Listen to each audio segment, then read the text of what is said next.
The summer of 1979 had settled over northern Minnesota like a warm sigh. The air smelled of pine sap and cool lake water, and the hum of crickets echoed between the tall birches.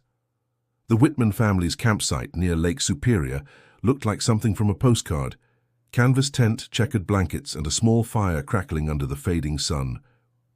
16-year-old Laura Whitman ran barefoot along the rocky shore, her laughter rising and falling with the wind that swept off the water. No one there could imagine that this day would be the last time anyone would see her alive. If stories like this fascinate you, subscribe now and join us as we uncover the chilling truth behind a decades-old mystery that haunted a town for 40 years. Laura was the kind of girl who made the world seem larger. She loved hiking, sketching the trees, and reading mystery novels by flashlight after everyone else fell asleep. Her mother, Evelyn, adored her independence. Her father, Charles, admired but feared it. Their younger son, Tommy, just 8 years old, trailed after his sister like a loyal shadow. That night, the Whitmans cooked dinner over the fire, the smell of roasted corn and wood smoke mixing in the cooling air. As twilight deepened, the lake turned from silver to black glass. Charles warned Laura not to wander off. There were cliffs nearby, and darkness came quickly. She rolled her eyes but smiled, promising to stay close. Later, when Evelyn glanced toward the shoreline, Laura was gone. At first, no one worried. She might have gone to rinse the dishes or take one last walk before bed. But minutes stretched into an hour, and unease began to creep through the trees. "Charles," Evelyn whispered, her voice trembling. She should have been back by now. He grabbed a flashlight, calling her name.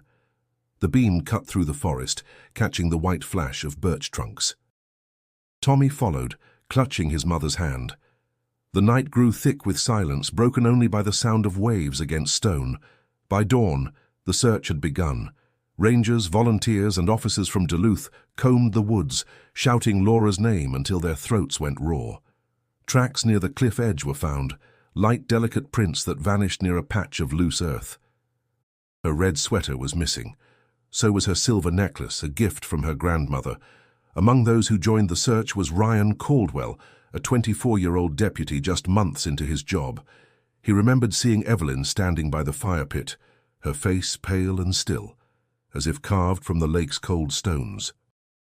Something in her eyes unsettled him, the mixture of disbelief and an unspoken certainty that her daughter was not coming back. As night fell again, the searchers returned empty-handed.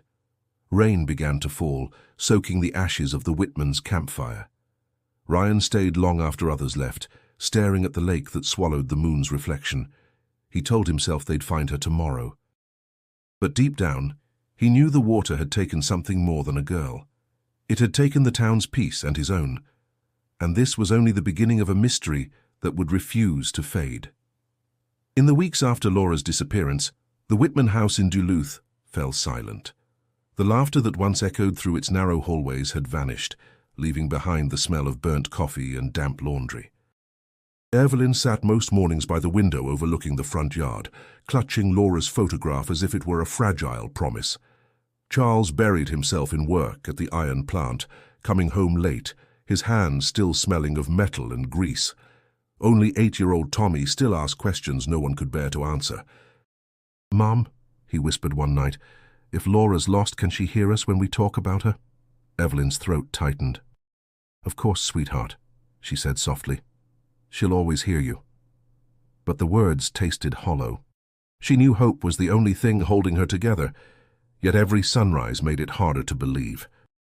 Detective Ryan Caldwell couldn't shake the image of Evelyn's face from his memory, the vacant stare, the trembling hands. It had been weeks since the search was called off, and yet he still drove by the edge of Lake Superior on his way home, scanning the dark water as if Laura might reappear.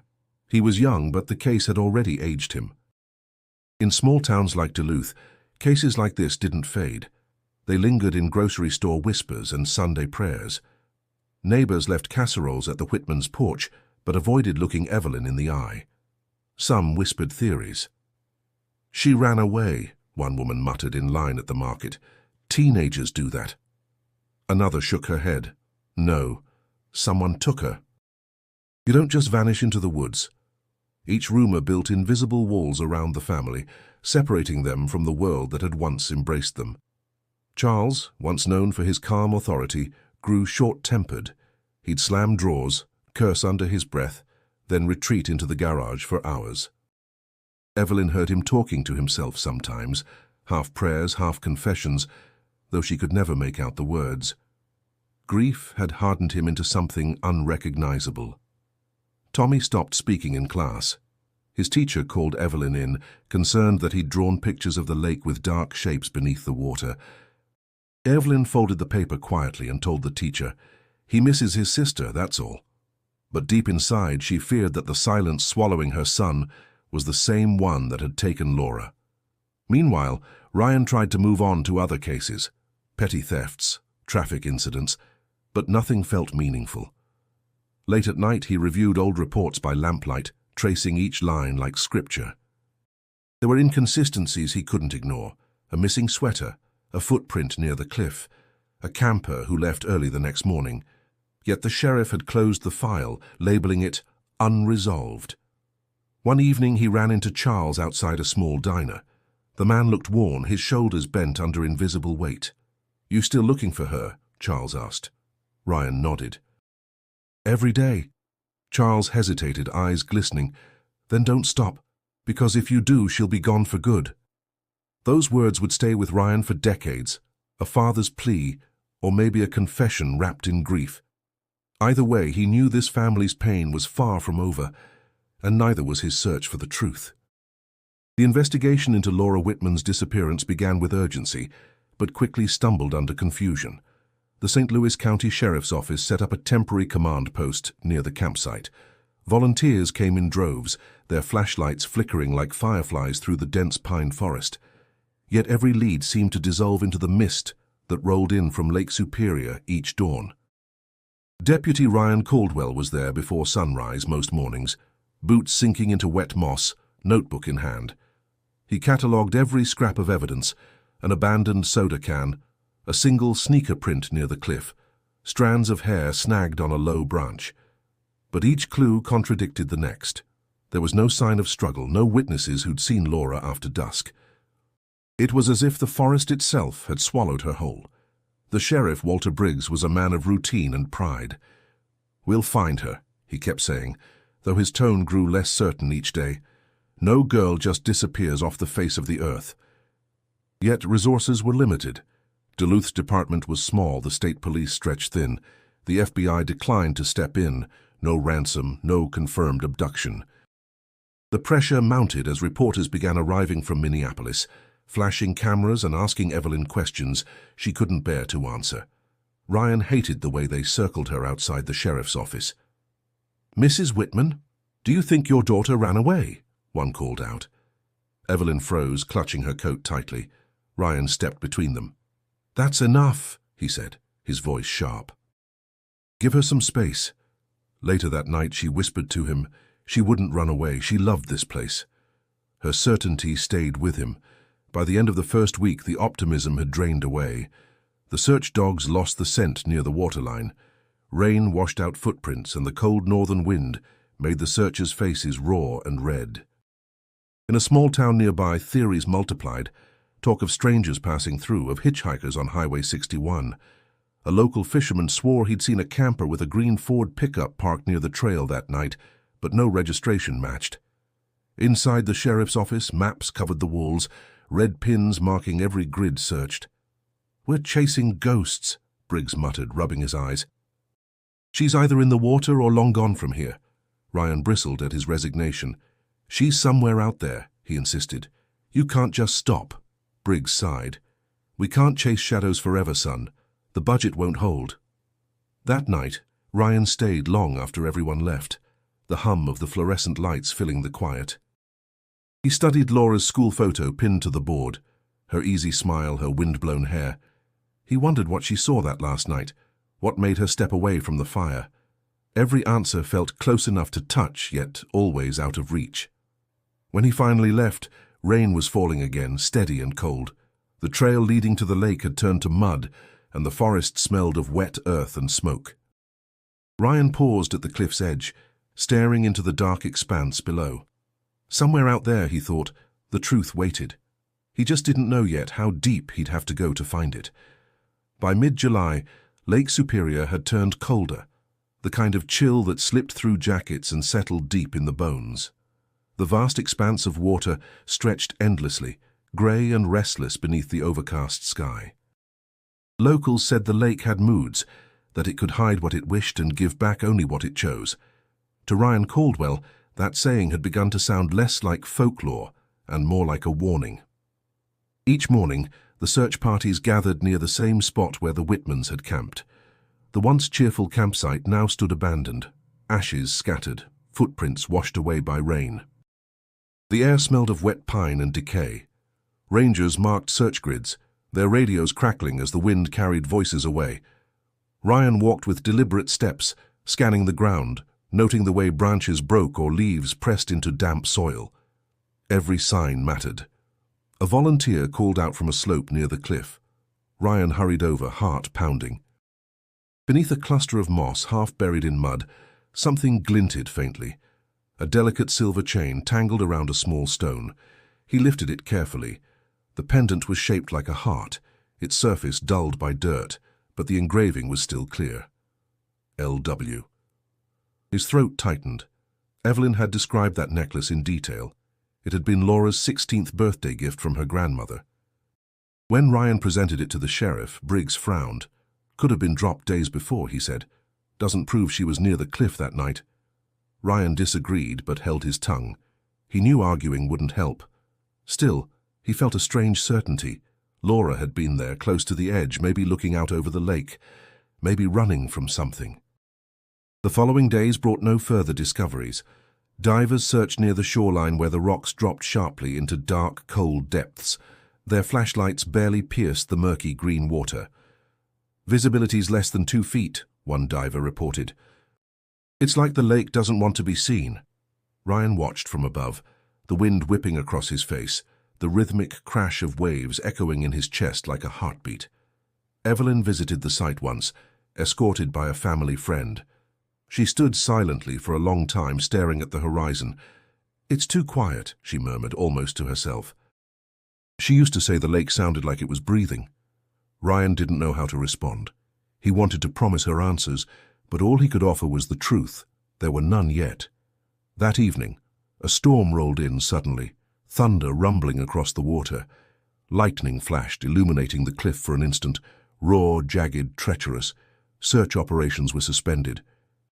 As the rain poured, Ryan remained by his car, gripping the necklace in his hand. He knew they were running out of time. The longer the lake kept its silence, the colder the trail became. When dawn returned, the storm had passed, leaving mist hanging over the trees. The camp was deserted again, save for the faint imprint of boots in the mud.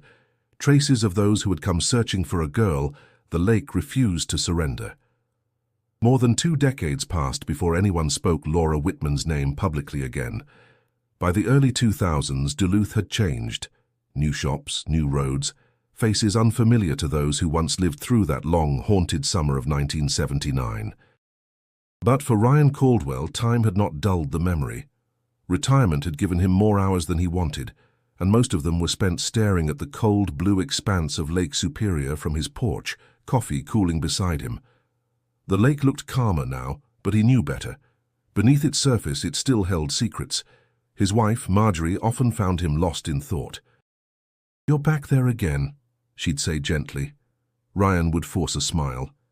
"Just remembering old mistakes." But the truth was more complicated.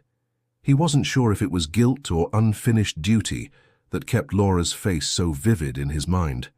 He'd promised her father, "Don't stop looking."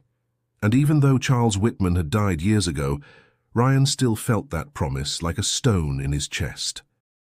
In town, the case had become a kind of myth. Teenagers whispered about the girl who vanished by the cliffs, and local papers occasionally reprinted anniversary pieces with faded photographs. The sheriff's office had changed leadership 3 times since then. Case files were boxed, labeled unsolved, and buried in archives that smelled of dust and forgotten lives. Yet sometimes late at night, Ryan dreamed of that silver necklace glinting in his flashlight. the rain falling hard on the lake. One autumn morning the phone rang. The voice on the other end was brisk, professional. "Mr. Caldwell, this is Agent Lisa Hartman with the Minnesota Bureau of Criminal Apprehension. We're reviewing cold cases connected to DNA evidence." The Whitman file came up. Ryan straightened in his chair. "You found something?" There was a pause. "Not yet," she said. "But new testing methods might change that. If you're willing, we'd like your input." After she hung up, Ryan sat in silence. The air smelled faintly of pine and rain, just like it had that summer. He hadn't set foot near the cliffs in years, but now the thought of returning pulled at him, equal parts dread and duty. Marjorie noticed the change instantly. "You're not thinking of reopening that wound," she warned. "You've done enough." Ryan looked at her, voice low. "Enough for who?" "Because I don't think it was ever enough for her." That night, he took out an old box from the closet. Inside were newspaper clippings, photos, his original field notes, ink faded but legible. He traced the edges of Laura's photograph, her bright eyes frozen in a smile that never aged. "We never found you," he whispered. "But maybe now, finally, we will." Outside the wind shifted. Waves broke hard against the shore, as if the lake itself stirred at the mention of her name. Ryan closed the box, his decision already made. Tomorrow he'd call Agent Hartman back. For the first time in years, the past was no longer still. It was moving again, like water that refused to stay buried. The following week, Ryan Caldwell walked into the Minnesota Bureau of Criminal Apprehension headquarters in St. Paul for the first time in decades. The building smelled of paper, coffee, and faint chemical cleaner. It wasn't nostalgia that brought him there. It was the sound of Laura's name spoken again after so many years of silence. Agent Lisa Hartman greeted him with a firm handshake, her expression balanced between curiosity and respect. "Mr. Caldwell, thank you for coming. We've reopened the Whitman case for forensic review." "You were the original investigator, correct?" "Deputy," Ryan corrected with a half-smile. "Back when the sheriff's office still kept files in metal cabinets." Lisa led him to a conference room where folders were spread across the table. "We've reprocessed all physical evidence from the campsite. Back then, DNA analysis was barely a dream. Now it's our best hope." She handed him a small evidence bag. Inside was a rusted wristwatch, the glass cracked, leather band discolored. "Recovered near the search perimeter. Catalogued as unrelated in 1979. Ryan frowned. "I remember this. We thought it belonged to one of the volunteers." "It doesn't," she said quietly. "The lab pulled a partial profile from skin cells beneath the backplate. Male, not a family match to any Whitman relative. We cross-checked databases.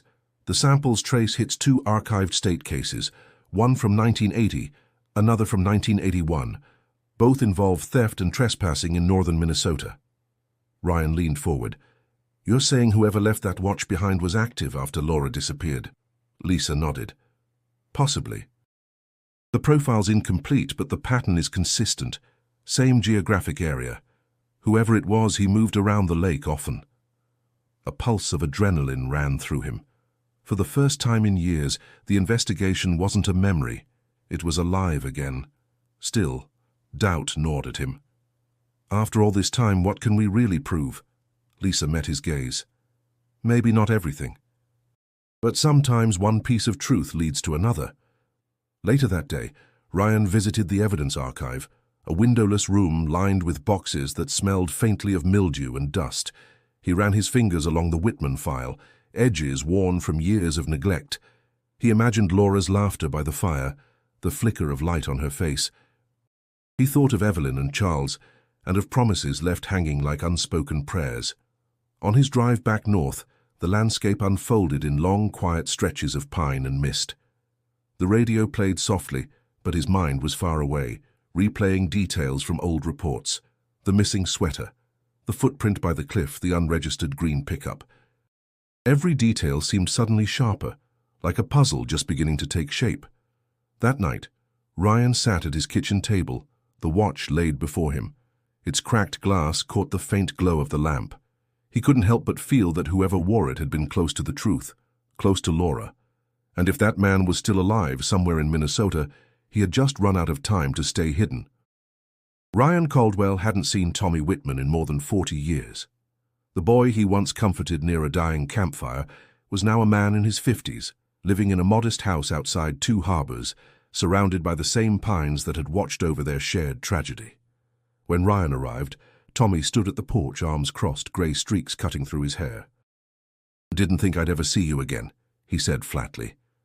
Ryan nodded, his voice steady but warm. "Didn't think I'd ever come back." Inside, the house smelled faintly of sawdust and old coffee. Photographs lined the walls, landscapes, fishing trips, nothing personal, not a single picture of Laura. Tommy noticed Ryan's glance. "Mom couldn't handle having her photos around," he explained. "After she passed, I just didn't put them back up." Ryan set his hat on the table. "I've reopened the case, Tommy. The state's running new DNA tests. Something's finally moving." Tommy's jaw tightened. "Moving? 40 years too late, don't you think?" The word stung, but Ryan didn't flinch. "Maybe. But sometimes the truth waits for the right time to be heard." Tommy looked away, his voice low. "You all said that before. Back then we waited by the phone every night. I used to stare out at the lake, thinking maybe she'd walk back down the road. She never did." For a long moment, neither spoke. The wind outside rustled the trees, that same sound that had once carried Laura's laughter. Finally, Ryan said quietly, "I know what it's like to carry ghosts, Tommy. This one's haunted me too." Tommy studied him, eyes narrowing. "You still think she ran off?" "No," Ryan said firmly. "Not for a second. Someone was there who shouldn't have been. We've got new evidence. A man's DNA from something found near the site. We're working to identify him." Tommy frowned, processing. "You mean after all this time there's a name?" "Not yet," Ryan admitted. "But we're closer than we've ever been." Tommy's expression softened, the anger giving way to exhaustion. "You know what's funny?" he said quietly. "I stopped hating the lake years ago. I figured maybe it kept her safe somehow. But every time I hear those waves, I still wonder what she saw that night." Ryan nodded, his chest tight. "So do I." They sat for a while in heavy silence until Tommy stood, pulling an old metal tin from a drawer. "Mom kept this," he said, sliding it across the table. Inside were yellowed newspaper clippings, a few photographs, and a page torn from Laura's notebook, her handwriting neat and round. At the top, a simple line read, "Some secrets don't stay buried." Ryan felt the hairs rise on his arms. He folded the note carefully and looked at Tommy. She was smarter than any of us realized. Tommy gave a faint, sad smile. "Yeah," he said. "She always saw more than we did." Outside, the sound of the lake drifted faintly through the trees again, steady and cold. It felt less like memory now, and more like the beginning of something finally breaking free. The next step in the reopened investigation led Ryan Caldwell and Agent Lisa Hartman deep into the old case files, pages yellowed and edges brittle. There, between the reports and weather logs, Ryan spotted a note written in fading blue ink, one he hadn't noticed since 1979. It was from a volunteer who had joined the original search party. "Saw a man camping 2 sites down the night before she vanished. Didn't look local." The man's name had been scribbled beside it, Earl Jennings. Lisa typed it into the database. "Earl Jennings, born 1947, Missouri, Vietnam veteran. Petty thefts, trespassing, disorderly conduct." She paused, reading further. "Last known residence, Cloquet, Minnesota. Died in 1981. Ryan exhaled slowly. "So if he was near the campsite, we never questioned him properly." "Doesn't look like anyone did," Lisa said, scanning the old interviews. "Maybe because he was gone before you started the formal canvassing." Ryan leaned back in his chair, running a hand over his face. "He vanished right after she did." "That timing's too neat."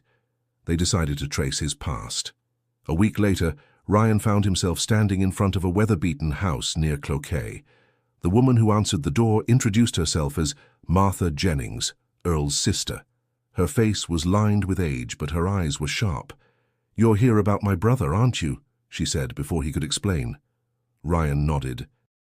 "We're reopening a case from 1979, A missing girl near Lake Superior. Your brother was camping nearby. Martha's jaw tightened. I remember. The cops came once back then, asked a few questions, then left him alone. Earl wasn't a bad man, just broken. The war did that. Did he ever mention seeing anyone? Ryan asked. She hesitated, glancing toward a faded photograph of a young man in uniform. He told me once there was a girl by the lake, said she was arguing with someone older, but when I asked more he clammed up, told me to forget it. Ryan's pulse quickened. Do you remember when he said that? 2 days before he packed up and left town, she replied. He came home quiet, jumpy, burned something in the fire pit out back. Wouldn't say why? Lisa, who had joined him for the interview, exchanged a look with Ryan. Did he leave anything behind? Martha nodded toward the garage. Inside, among dust-covered boxes, they found a tin trunk. Inside were old dog tags, letters, and a half-burned journal. The pages that survived mentioned the lake, the trees, the girl with the red sweater. Ryan's breath caught. That's her, he whispered. But the next page was missing, ripped cleanly from the binding. Martha watched as he closed the trunk. Whatever happened, she said softly, it ate him alive. He drank himself to death 2 years later. Outside, as the wind rustled the birch leaves, Ryan stared toward the horizon. The clue they'd found didn't bring relief. It deepened the ache. If Earl Jennings had known something, the truth had died with him. Or so it seemed. But Ryan couldn't shake the feeling that the lake still held more than one kind of silence.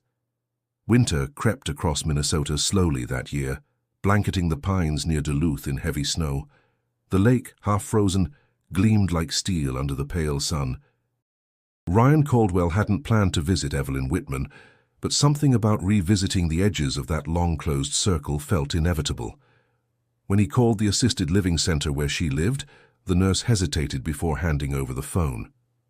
She doesn't remember much, the nurse warned. But sometimes she surprises us. Evelyn was 82 now, her once dark hair gone silver, her eyes soft but distant. When Ryan entered the room, she squinted, then smiled faintly. You were one of the officers, she said, her voice fragile but clear. You looked so young back then. Ryan sat beside her. Yes, ma'am, I was. I came to tell you we're still working on Laura's case. We've found new evidence. Her hands trembled slightly as she folded a blanket over her knees. Still working, she murmured. After all this time, she must be tired of waiting. Ryan hesitated, unsure how far to push. Do you remember that last night? At the campground? Evelyn stared past him toward the window where snow drifted against the glass. I remember the fire crackling, she said slowly. The smell of rain. Tommy fell asleep early. Charles was quiet, too quiet. And Laura, she paused. She wasn't afraid of the dark like I was. She said she wanted to see the stars before bed. Ryan listened carefully, his pen motionless. Did anyone else come by the campsite? Evelyn's brow furrowed. There was someone walking between the trees. I thought it was that man the rangers talked about, the one with the truck, but then... Her voice trailed off. Then what? Ryan pressed gently. Her eyes filled with tears. It wasn't him, she whispered. It was Charles. He followed her down to the water. Ryan felt the air leave his lungs. Your husband? Evelyn nodded slowly, confusion flickering across her features. He told me later she'd gone to bed, but when I looked, her blanket was cold. I asked him and he said she'd probably wandered off again. He was angry, so angry that night. I tried to believe him, but... She broke off, voice trembling. Maybe I didn't want to know. The nurse stepped in, sensing her distress. That's enough for today. Outside in the hallway, Ryan leaned against the wall, the echo of her words pulsing in his head. Memory was fragile, unreliable, but what Evelyn had said couldn't be ignored.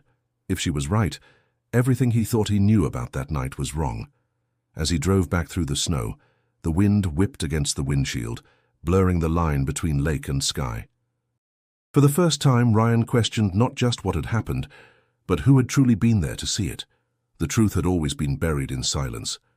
Now, a single voice from the past had cracked it open, and there was no turning back. The drive back from Duluth was long, the kind that made thoughts spiral into places Ryan Caldwell didn't want to visit. Evelyn Whitman's words replayed in his head, heavy and unrelenting. It wasn't him, it was Charles. Could grief twist memory that deeply?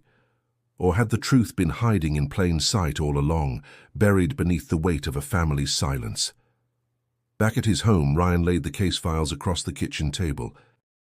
The lamplight washed over photographs, handwritten reports, and the small silver necklace sealed in its plastic evidence bag. He stared at the items as though they could speak, as though they'd finally tell him what really happened.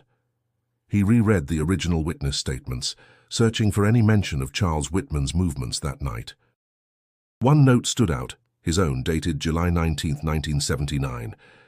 Father accounted for after 10:30 p.m. seen by neighbor at camp restroom. But there had been no corroboration, only Charles's word. Marjorie appeared in the doorway, arms folded. "You're at it again," she said softly. "You've got to stop letting this eat you." Ryan rubbed his eyes. "I can't. Something doesn't add up." She sighed. "It's been 40 years. Maybe some answers aren't meant to be found." "Maybe," he said, though he didn't believe it. That night, unable to sleep, Ryan opened an old cassette recorder from the evidence box. It contained interviews from the original investigation. He pressed play, and the static-filled room with the faint sound of Charles Whitman's voice. "I don't know what else to tell you," Charles said, his tone clipped but steady.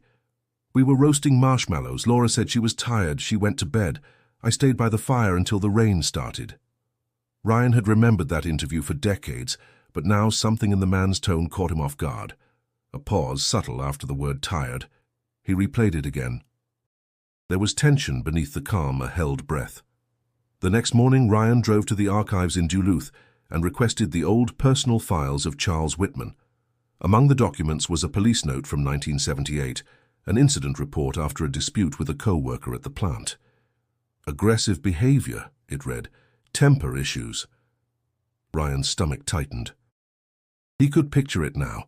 A father under pressure, a daughter defiant, a night spiraling out of control. But speculation wasn't proof. It was a shadow, one that stretched across every page he turned. Later that evening, Ryan stood by the lakeshore, wind cutting through his coat. The sky had gone purple, the waves churning against the rocks.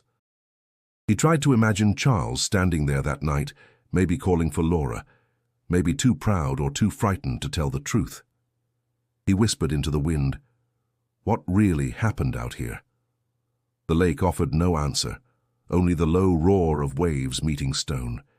Yet something inside Ryan shifted, a quiet certainty that the truth was close, closer than it had ever been. Early spring brought an unseasonably heavy rain across northern Minnesota. Rivers overflowed, soil shifted, and the ground near Lake Superior's edge gave way in places untouched for decades. When the call came from the forestry department, Ryan Caldwell drove through sheets of rain, windshield wipers struggling against the storm. The voice on the phone had said only one sentence that mattered: "You need to see this yourself." When he arrived, the air was cold and metallic, heavy with the scent of wet earth. Near the base of a shallow ravine, a park ranger stood beside a tarp. Beneath it lay what the storm had unearthed, skeletal remains tangled in roots and time. Ryan felt his knees weaken. "Where exactly?" he asked quietly. 80 yards from the old Whitman campsite," the ranger replied, "right below the cliff face." Ryan crouched beside the discovery, his breath visible in the mist. Among the fragments of bone and fabric, something familiar caught his eye. A rusted button, a remnant of denim still clinging to it, and beside it, the delicate shape of a silver heart pendant. Its surface dulled, but still intact. His throat tightened. "It's hers," he whispered. Forensics arrived within hours, sealing off the area. Agent Lisa Hartman joined him under a canopy, her expression grim. "We'll confirm through DNA," she said, "but there's little doubt." Ryan nodded, unable to speak.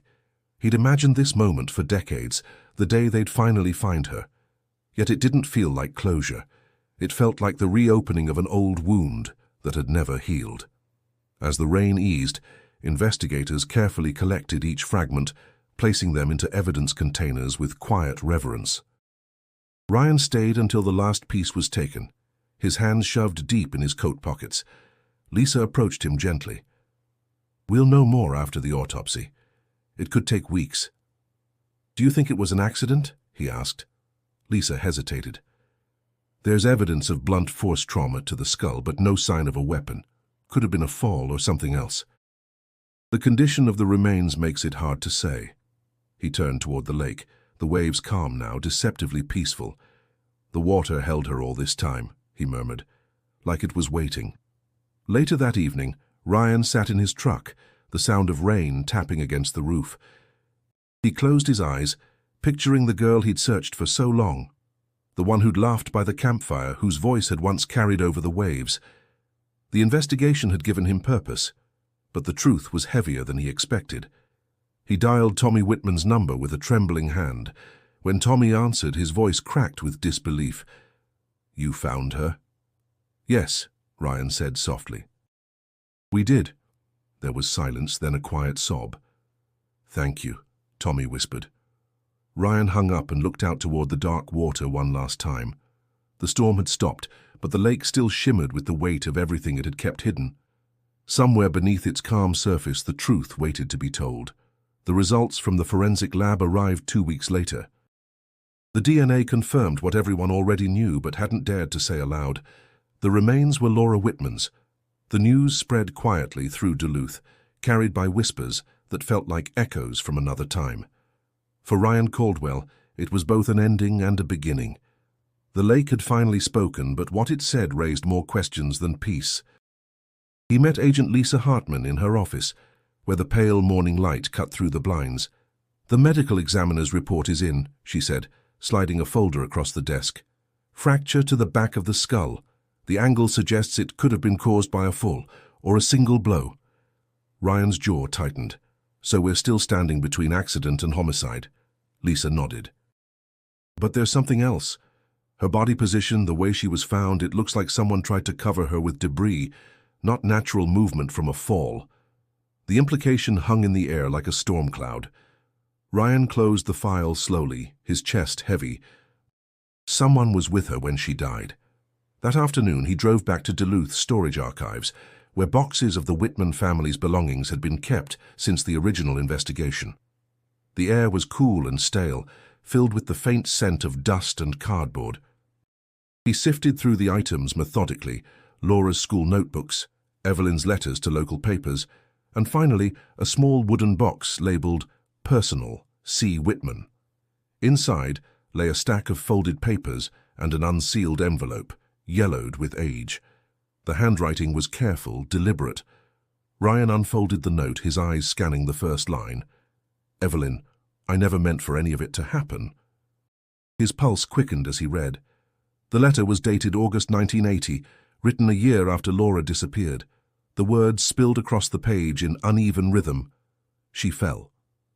We argued near the rocks. She was angry, said she hated me for not letting her leave camp alone. I reached for her, she slipped, I panicked. I tried to pull her up, but it was too late. I buried what I could and told myself the lake would take the rest." Ryan's hands trembled as he reached the end. "I couldn't tell you, Evelyn. You would have looked at me and seen a murderer. Maybe that's what I am. I'm sorry. I'm so sorry." He sat there in silence, the hum of the ventilation system filling the room. After decades of uncertainty, the truth had arrived not with triumph, but with unbearable quiet. Lisa found him still at the table when she arrived. "You found something?" she asked. He handed her the letter. She read it slowly, then exhaled. "It wasn't malice. It was fear." Ryan nodded. "And guilt that lasted a lifetime." As he closed the box, he felt neither victory nor relief, only the weight of a story finally complete, and the ache of knowing that truth didn't heal. It simply stopped the guessing. When the truth finally reached the public, it spread through northern Minnesota like a ripple across still water. The Duluth Tribune ran the headline, "1979 Lake Superior Mystery Solved. Father's Confession Found." For many, it was closure. For others, It was disbelief. The town that had once prayed for Laura Whitman's return now found itself mourning her again, this time with the unbearable knowledge of how she'd died. At the local diner off Highway 61, where gossip traveled faster than the morning coffee refills, people debated in low tones. "I always knew it was something close to home," one man said, shaking his head. "You don't just vanish from your family's campsite." Another replied, "He didn't mean to do it. Says right there in the letter it was an accident." But no one could agree whether forgiveness could truly follow a secret kept that long. Ryan Caldwell sat alone at a corner booth, listening to the murmurs that swirled like static. The letter had been authenticated, its handwriting verified by a forensic expert. Still, hearing strangers pick apart the story left him uneasy. After 4 decades of chasing the truth, he found himself questioning whether the town deserved to hold it. Later that week, Tommy Whitman returned to Duluth for the first time in years. He stood outside the sheriff's office, his hands buried in his jacket pockets, staring at the building that had once been filled with search maps and his sister's photograph. Ryan met him there, unsure what to say. "I read the letter," Tommy said quietly. His voice carried neither anger nor relief, just fatigue. "Part of me's been waiting my whole life to hate him, but reading those words—" He paused, eyes glistening. "It's strange. I felt sorry for him. Sorry for both of them." Ryan nodded slowly. "Guilt like that eats people alive. He might have buried her body, but it buried him too." Tommy looked up at the gray sky. "Mom used to tell me the lake remembers everything. Guess she was right." News crews showed up briefly, filming the cliffs, the trees, the same quiet stretch of shoreline that had been frozen in 1979. But the story wasn't about spectacle anymore, it was about memory. Churches held small gatherings for the Whitman family. Candles flickered in the cold spring wind as neighbors spoke softly of forgiveness, of tragedy that felt almost biblical in its simplicity. Ryan declined every interview request. He'd said what needed to be said in his final report. The case of Laura Whitman is officially closed. Death ruled accidental, circumstances compounded by fear and concealment. It was factual, restrained, but beneath those words lived a lifetime of emotion. That night, standing by the lake, Ryan watched the faint reflection of the moon dance on the water's surface. He thought of Evelyn, of Charles, of a girl who had loved the stars. The town would move on, but for those who remembered, the story would linger. Not as gossip or tragedy, but as a lesson about truth, silence, and the cost of both. The sky over Lake Superior was pale blue that morning, the kind that carried both chill and promise. The community gathered near the cliff where Laura Whitman's life had ended, now marked by a simple wooden cross and a circle of wildflowers. For the first time in more than 4 decades, the air felt lighter. It wasn't peace exactly, just the quiet acceptance that comes when the truth finally stops hiding. Ryan Caldwell stood near the shoreline, watching the waves roll against the rocks. The sound was steady, timeless, the same rhythm that had filled that long summer in 1979. He wasn't wearing his old badge anymore, but the weight of duty still rested on him. This time, though, it wasn't about law or justice. It was about memory. Tommy Whitman approached, a folded program in his hand. "She'd have liked this spot," he said softly. "Mom used to say the wind-up here sounded like her singing." Ryan smiled faintly. "It does," he said. "You can almost hear it." The memorial service began with a local pastor speaking gently about forgiveness and truth. He read from Laura's old school essay, found among her belongings. "Sometimes the things we lose stay part of us, even when we can't see them anymore." The words carried through the wind like a benediction. People bowed their heads. Even the lake seemed to fall still. When it was over, Tommy lingered, kneeling beside the cross. He placed a small photo there. Laura at 16, smiling wide, sunlight caught in her hair. "You finally came home," he whispered. Then, standing, he turned to Ryan.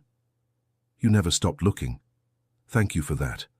Ryan's voice was low. "It wasn't just me. Everyone who cared kept her alive somehow." They stood in silence for a while, the waves lapping gently below. Tommy exhaled, his breath visible in the cool air. "I've been angry my whole life," he admitted. "At Dad, at the world, even at you sometimes. But I think I get it now. How fear can destroy a person. How love can too." Ryan nodded slowly. "The hardest truths are the ones we forgive." Later that day, as the crowd dispersed, Ryan walked down the narrow trail toward the water's edge. He picked up a smooth stone and turned it over in his hand. The lake glimmered beneath the afternoon sun, its surface broken only by ripples from the wind. For so long, it had been a place of loss. Now, somehow, it felt like it was giving something back. Clarity, maybe even redemption. He tossed the stone gently into the waves. It disappeared with a soft splash, leaving only rings that widened and faded. "Rest easy, Laura," he murmured. Behind him, the sound of distant laughter rose, children playing near the park, their voices bright against the hum of the water. For the first time, the sound didn't sting. It felt right, as if life had finally filled the space where grief had lived for too long. The summer sun hung low over Duluth, spilling gold over the water like a quiet farewell. The case that had haunted generations was finally closed, though the echoes of it would never fully fade. Ryan Caldwell walked along the boardwalk near Lake Superior, feeling the warmth of the air, the salt of the wind, and the peace that had taken decades to earn. He was an old man now, but his steps were steady. Some truths had weight, yes, but they also gave him balance. In the months since Laura Whitman's remains were found, the community had transformed the pain into purpose. The town council voted unanimously to create the Laura Whitman Memorial Scholarship, a fund for young women in Duluth pursuing environmental science, a reflection of the girl who'd loved nature and sketched every tree she saw. It was Tommy Whitman's idea. He'd moved back from Wisconsin, bought a small house near the lake, and volunteered at the local youth center. "She'd like this," he told Ryan one afternoon, "turning her story into something that helps someone else." Ryan smiled. "That's how you keep her alive." He meant it. For years, the case had been a burden, his personal ghost. But now, as he watched the lake shimmer beneath the afternoon light, he felt something gentler. Redemption wasn't about clearing a name or finding justice. It was about understanding. The truth had come late, but it had come honestly, and that was enough. That evening, he sat at his desk, writing the final entry in his notes. 44 years later, the search is over.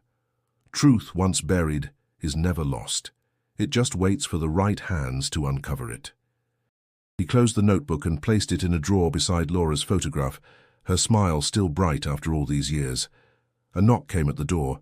It was Tommy, carrying 2 cups of coffee. They sat together on the porch, watching the horizon blur into soft orange and violet. "She'd be 62 now," Tommy said quietly. "Hard to imagine." Ryan nodded. "Time doesn't erase people. It just changes how we remember them." They stayed there for a long time, the sound of waves folding over the rocks below. Ryan thought of the young deputy he'd been, stubborn and restless, and the man he'd become, patient, tempered by time, shaped by loss. He realized that the lake no longer frightened him. Its depth no longer symbolized what was lost, but what endured. When Tommy left, Ryan remained on the porch until dusk. Fireflies blinked across the tall grass, and the wind rustled through the birches. He whispered softly into the evening, "You're free now, Laura. Rest easy." He looked out over the water one last time, a faint smile touching his lips.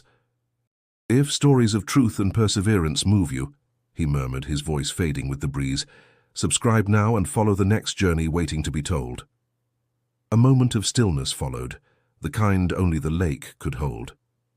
"And don't miss what comes next," he added gently. "Click on the video appearing on your screen to continue."